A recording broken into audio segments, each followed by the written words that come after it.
The train station, in the memory of a nation. This is where it always begins. And it is where, 4 years later, it would end. It's 1939, a crisp September day at a station in Kingston, or Winnipeg, or Vancouver. It doesn't matter which.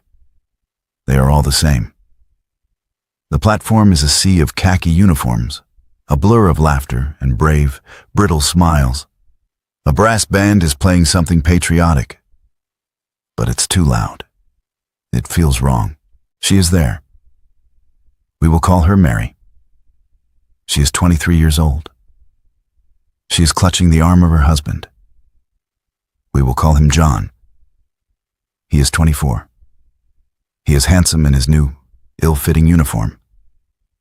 He is laughing, his arms slung over his best friend, both of them invincible in their youth. He kisses her. It's a real kiss. Deep and full of the promise of their young life. "Don't you worry, Mare," he says, his voice full of a confidence he doesn't truly feel.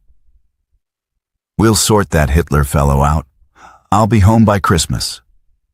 The whistle blows, a cloud of steam. He pulls her close again, and for a second, the laughter is gone. He whispers something in her ear. Something only for her. Then he's gone, swallowed by the crowd of green uniforms climbing onto the train. He waves from a window. He is smiling again. She waves back, her hand fluttering, a small flag of surrender, until the train is just a smudge of smoke on the horizon. Mary stands on the empty platform, the music already fading. She touches her ear, where his words still are. Home by Christmas. Christmas, 1939, came and went.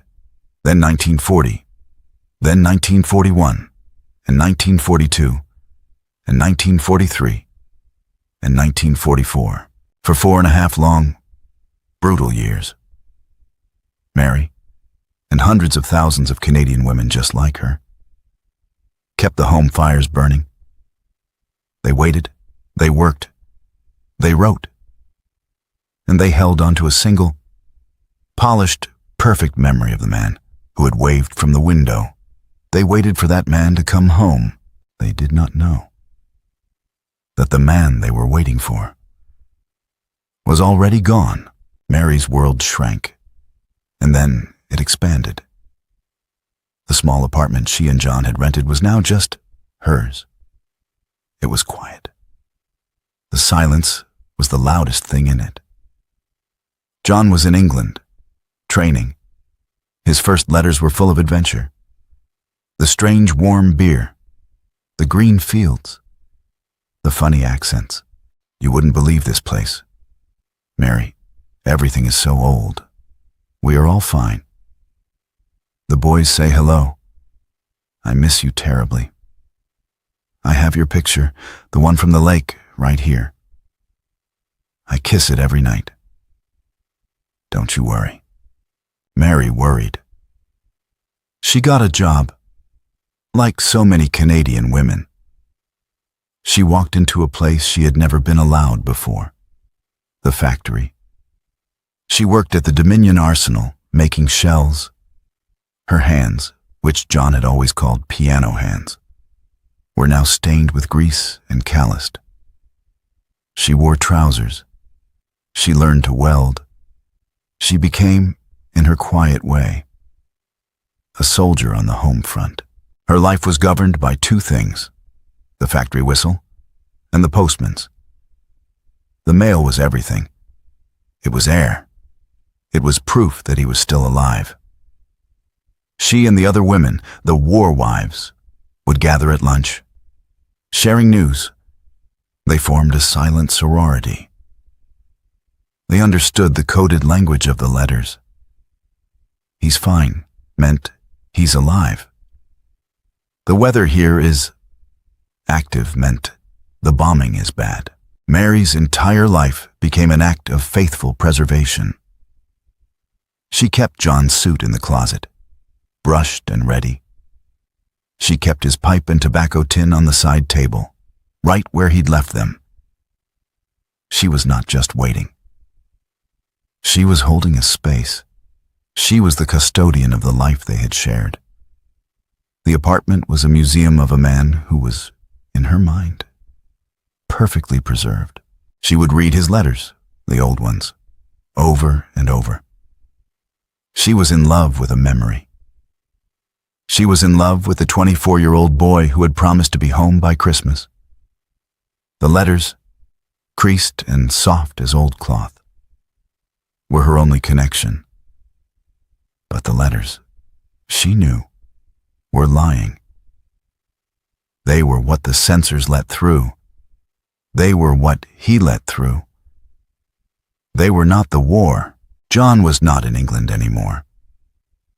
It is December 1943. He is in Italy. The town is called Ortona. It is not a town. It is a pile of rubble, on a hill, in the rain. The fighting is house to house. The Germans call it Little Stalingrad. John is no longer 24. He is, in soul years, 1,000. He is cold. He is wet. His feet have not been dry in 2 months. He has not slept more than an hour at a time. He has seen his best friend, the one who slung his arm around him at the station, step on a mine. He had to pick up the pieces.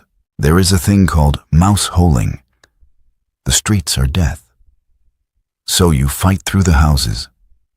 You blow a hole in the wall of one house, throw a grenade, and run through the smoke into the next.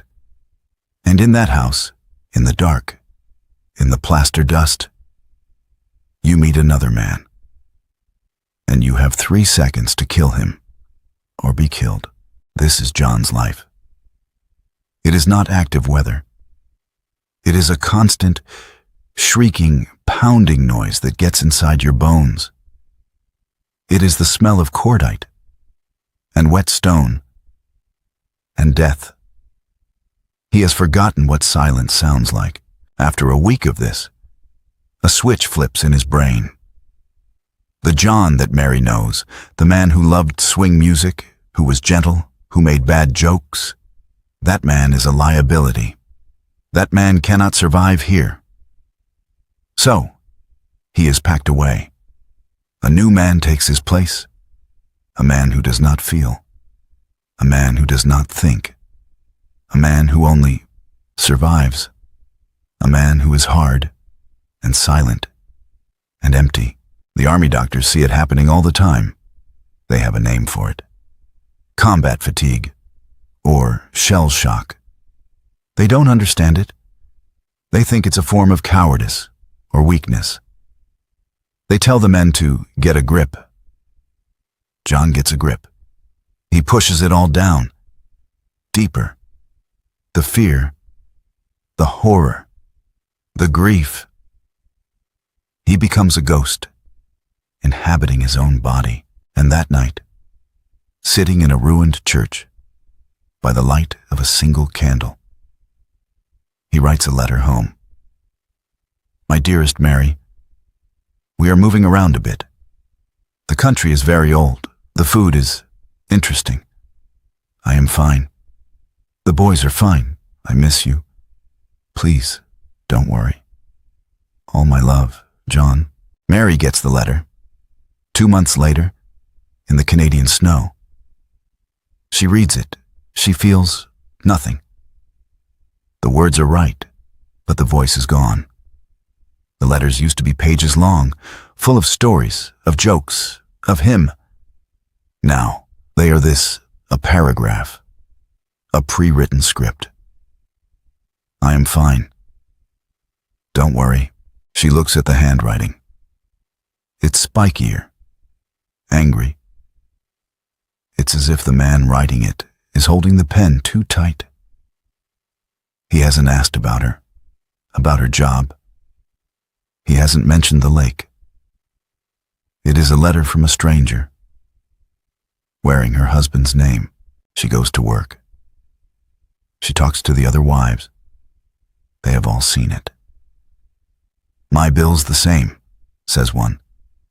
"It's like he's not there anymore." A cold, unspoken dread begins to settle over the home front. Their men are still alive, but they are disappearing. They are winning the war. D-Day happens. A wave of Canadian boys, John among them, lands on a beach called Juno. The news is triumphant.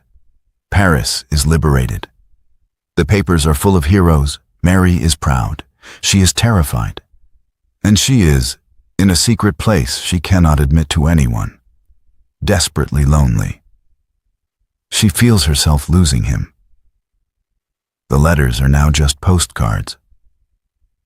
Somewhere in France, Emmanuel, love, J. The man she is waiting for is becoming a phantom. May 8th, 1945. V-Day. The war in Europe is over. The city explodes. Strangers are kissing in the streets.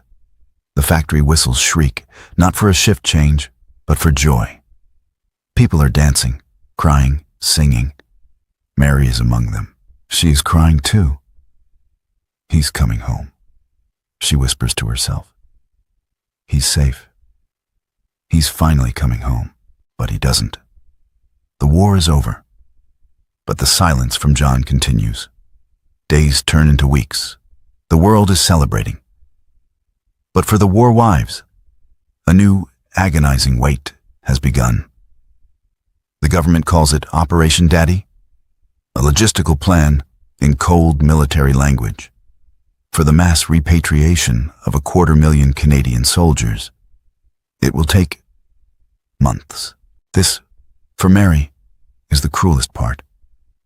The waiting during the war was hard, but it had a purpose. This waiting, this is just waiting. He is safe, but he is still not here. She is in limbo. She quits the factory. Her job is done. She goes back to the apartment. She scrubs the floors. She bakes. She buys new curtains. She is preparing the museum for the return of its owner. She gets a telegram. Arriving Halifax via SS, Ile-de-France. ATA, June 28th.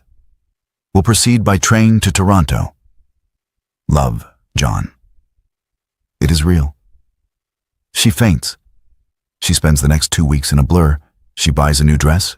She gets her hair done. She takes John's suit to the dry cleaner. She takes the photo from the lake, the 24-year-old boy, and puts it on her dresser. She's going to get him. She's going to get her John back. July 1945. Union Station, Toronto. It is the same platform. But it is not the same. It is not a place of farewells. It is a place of reunion. The air is thick with joy. There are hundreds of women, wives, mothers, sisters. There are children, toddlers who have never met their fathers, holding small hand-painted "Welcome Home Daddy" signs. The brass band is playing "When Johnny Comes Marching Home." And this time, it feels right. Mary is there. She's wearing her new dress. She feels sick with nerves. Her hands are shaking. 4 years. What will she say? What will he look like? Will he still love her? She clutches her purse. Inside it, she has the letters. The first one and the last. A shout goes up from the end of the platform. It's here, the train. A collective gasp, a surge of the crowd. The giant locomotive, draped in flags, pulls into the station, hissing steam. The band plays louder. The women are crying, laughing, pushing forward. The train doors open, and the men in khaki, begin to step off the train. Mary stands on her toes, scanning the faces. The men pour out. They are thin. They are all so thin. And they all have the same look, a look she doesn't recognize. A woman next to her screams, "Robert," and runs, leaping into a soldier's arms.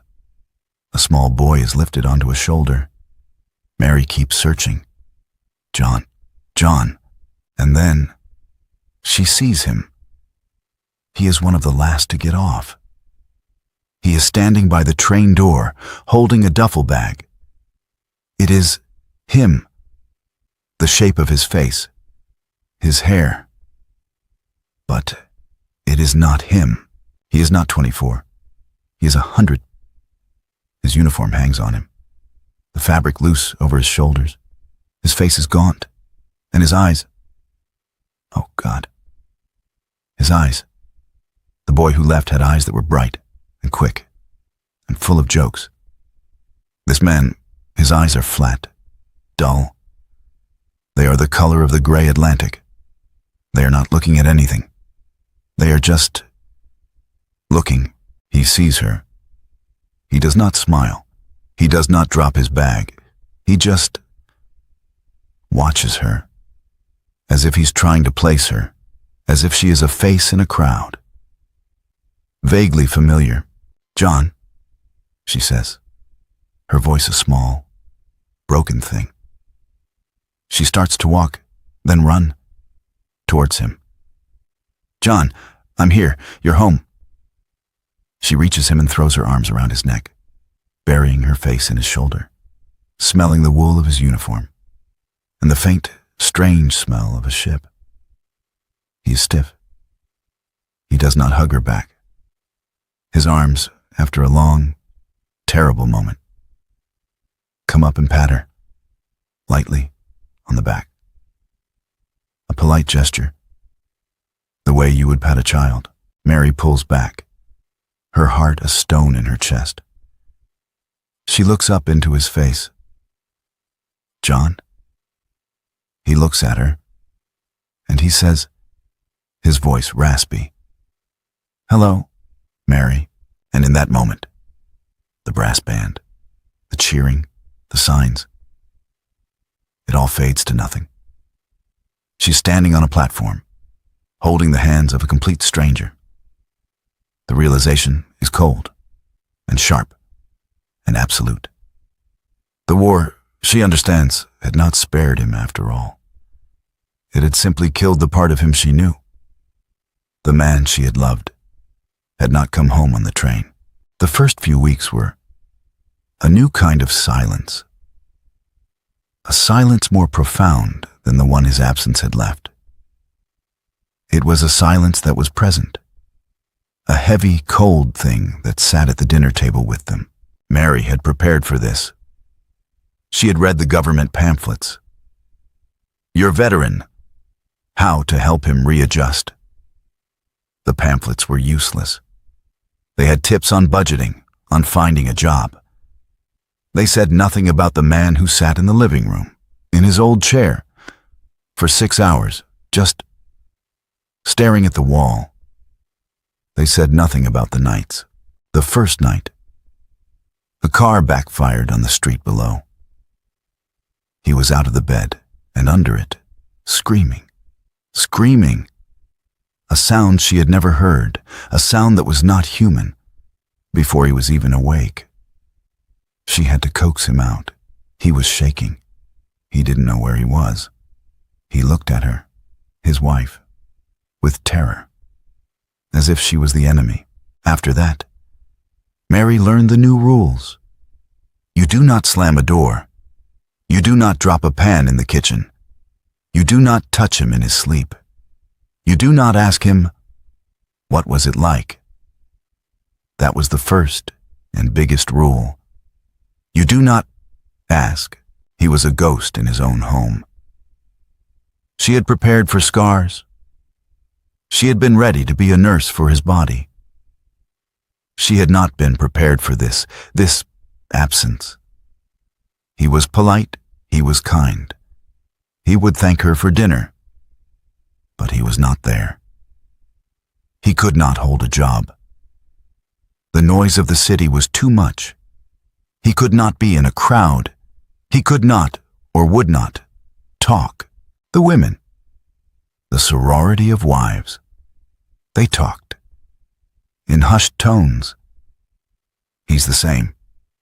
one would say, over a fence. He's not my Bill. He drinks. Mine just sits. There was no name for it. There was no help. The government, so efficient at making him a soldier, had no plan for unmaking him. The doctors, who had called it shell shock, now called it nothing. They told the wives to be patient. They told the men to get over it. To be grateful they were home. To be a man. But John had been a man. He had been a hero, and it had broken him. Mary realized she was married to a man who was still, and forever, in that ruined town in Italy. He had come home, but he had never, ever left the war. And so, Mary's second battle began. The first one had been against loneliness and fear. This one was against a ghost. It was the battle to build a life, a marriage, with a man who was hollow. It was a battle she had to fight alone. Society demanded a happy ending. The papers were full of them. Brave heroes, grateful wives, starting new families in a booming, hopeful Canada. There was no room for Mary's story. There was no room for the man who woke up swinging at shadows. To admit it felt like a betrayal. It felt un-Canadian, ungrateful, so she lied to her family. She said, "He's fine, just tired." To her friends, she said, "We're adjusting." She became his keeper, his protector. She built a wall around their quiet apartment, protecting him from a world that was too loud, too fast, too alive. And in this process, she too began to disappear. Her dreams, her laughter, her own life, they were packed away. Just as he had packed away his old self in that trench. Her entire life became him, managing his moods, flinching when he flinched, speaking in whispers. How? How do you love a man who is not there? How do you grieve for a husband who is sitting right across from you? This was the reality for thousands of Canadian women. Many marriages did not survive. The strain was too much. Men, unable to speak, found solace in the bottom of a bottle. Wives, exhausted and invisible, simply left. But Mary stayed. She stayed for 40 more years. She held the hand of the stranger. She learned to love the man he had become. The quiet man, the broken man. She learned to find, in the wreckage, small pieces of the boy he had been. A brief, rare smile, a moment of clarity. She became a nurse, not for his body, but for his mind. A nurse who was never paid, never recognized, and never, ever, off duty. We call them the greatest generation. And they were. They saved the world.